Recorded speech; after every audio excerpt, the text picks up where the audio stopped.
Alright, what's up everybody? We're back with another video, and today we're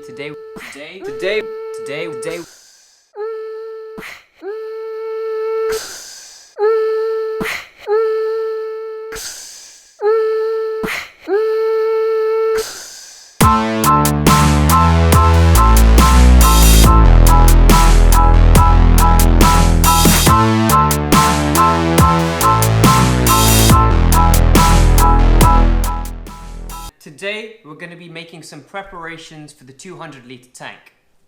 So in front of me you can see some netting, some pond netting basically. And what my thinking is, actually what brought this on was another unfortunate loss in the aquarium. So I had a Dalhousie Baisha that pretty much jumped out of the 200-litre tank, and that got me thinking, fish jump, so I've got the Arowana upstairs and it's currently in quarantine, but after it comes out of quarantine, it's going to go in the 200-litre tank. So what I want to do is I don't want any more mess ups pretty much, because when I got the Baisha, it was in the quarantine tank, and because that had a proper lid on it, I didn't have any issues with it jumping out. It would jump, but because of the lid, it didn't make any, it didn't actually have any successful escapes. When I moved everything into the 200 litres, I didn't actually get any lids with them, so I made a makeshift lid. This is that makeshift lid. I've got a Tupperware lid, just because the splash that comes from the outlet causes some of the water to go over the side, so that just prevents any sort of leakage. I've got this, which I pretty much liberated from that. It's one of the shelving units, which is wide enough and not long enough, unfortunately, to cover the whole thing, as well as another Tupperware, well, not really a Tupperware, but like a tote lid. But there are plenty of escape holes for fish to jump out. And so I pretty much got complacent, which is the only way to really say it.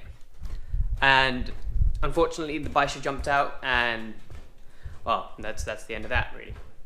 Now, what really got me worried is the fact that the Arowana is so much more of a liability than the Baisha ever was.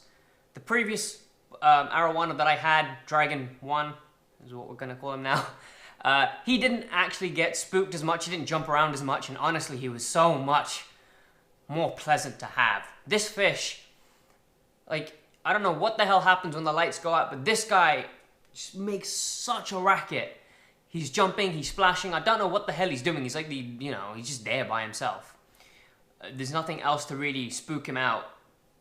But obviously he's gonna jump if I put him in that tank without some sort of netting or whatnot, which would really suck, because I don't really want to lose any more fish. It really does suck.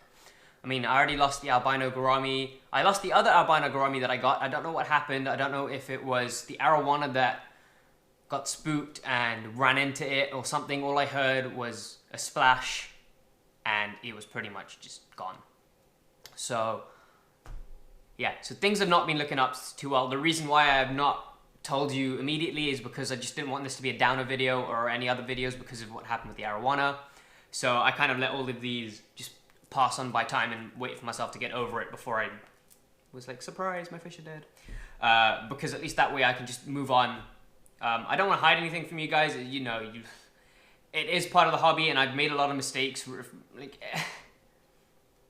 So I made a lot of mistakes recently, which is really weird because I've been keeping fish for a year now. I've had the Baisha since Christmas, so that's when the whole monster fish thing started. And I hadn't had any losses except for one Paku that I got prior to starting the channel, which didn't make it through the quarantining phase. It just got really stressed out and it got sick and died. But after that, nothing. It was completely quiet. And then the first death was the albino gourami. And from then onwards, it's just gotten really bad all of a sudden. I don't know what the hell's happened. So I'm trying to do my best to limit the amount of losses that we have on this channel. So anyways, we've got this net. And what I want to do is, it's 4 meters by 2 meters, which is clearly a lot larger than my 4 foot by 15-inch tank. But the whole plan is, if you can see, because the net is folded over, the mesh gets covered up with extra other layers, and so this makes it really difficult for the fish. It can't actually pass through because the arowana isn't terribly large, and these could probably be stretched out a bit, and it might be able to squeeze through. I doubt it can, but just to be on the safe side, I wanted it to have I wanted the tank to have something that was folded so that the netting kind of overlapped each other and covered up those holes as much as possible. So that's pretty much what we're going to do, is try and fold it to shape more or less so that we can put it over the 200-litre tank and not worry about any of the fish jumping out in the middle of the night. Hopefully this time I've learnt my lesson and this will be enough to prevent that, but we shall see. So I'm going to go ahead. I've got my measuring tape. I've got some bulldog clips, which aren't actually necessary for this part, but they will come in use. As well as some zip ties just to help lock this in place, just so it doesn't shift and maybe like expose a small little hole for them to jump out of. I doubt it can get through anyways, but I'm just going to be super OTT now because I just don't want to lose any more fish. It really does suck. It bummed me out a whole lot. You have no idea unless you've lost fish.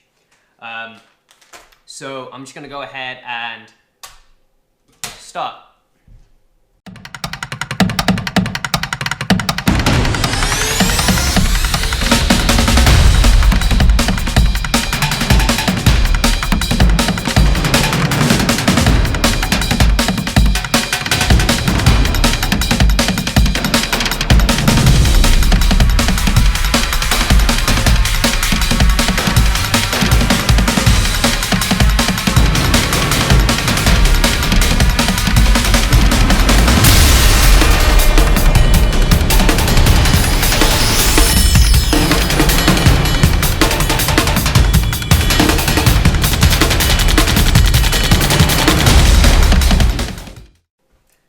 Alrighty, we're more or less done.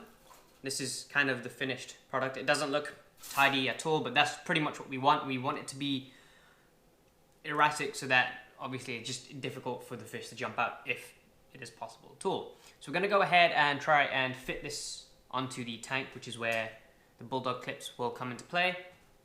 So hopefully it will fit because we have a bit of inconsistency here, but we can always just cut this off and try and do something with it and fix that. So I'm gonna go ahead and take you to that tank.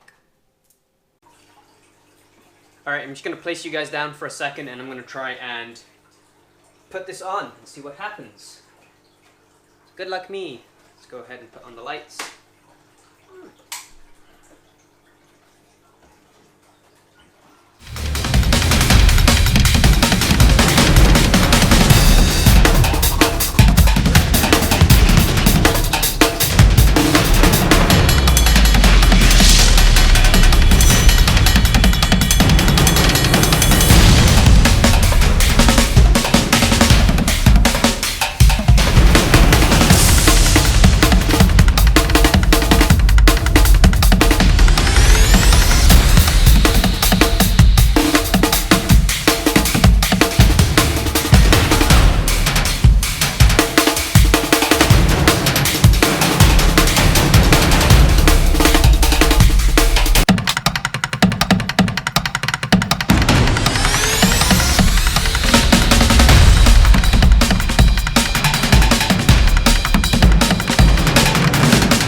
Okay, so that fits for the most part.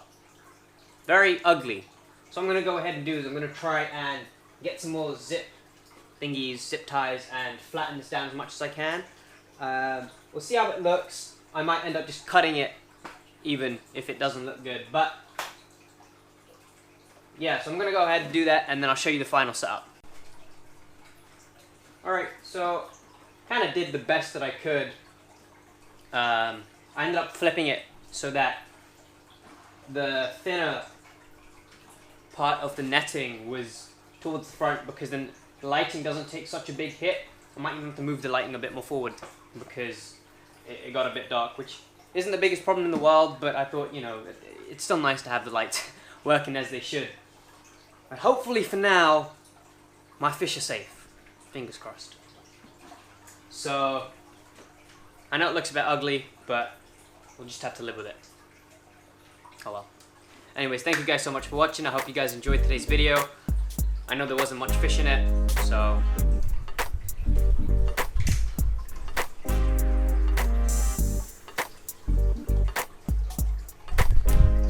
and I will go ahead and catch you guys later. See ya. Alright, so if any of you were thinking, put the light under the net so you don't actually have to waste your net, that's what I did. Yeah, I'm a bit slow if you couldn't tell. I'm kind of like the gar. You know, it might be right there, right in your face, but I still won't see it until like 10 minutes later. So, I did it.